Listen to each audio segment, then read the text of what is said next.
I really wanted to get rid of using this type of cooking spray, either, you know, for spraying pans so that they're non-stick, or, you know, sometimes I like to use spray in my air fryer. So I bought one of these glass oil sprayers. You fill it, super easy to fill. You just pour your olive oil in here. There is an on and off switch on top.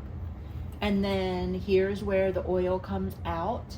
And then it's very easy to control the amount of oil that you get so you don't end up with too much.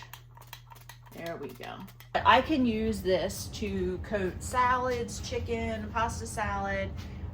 We can use this in the bottom of a frying pan, and it's marked on here olive oil. So this is super easy to use, much better than using the aerosol.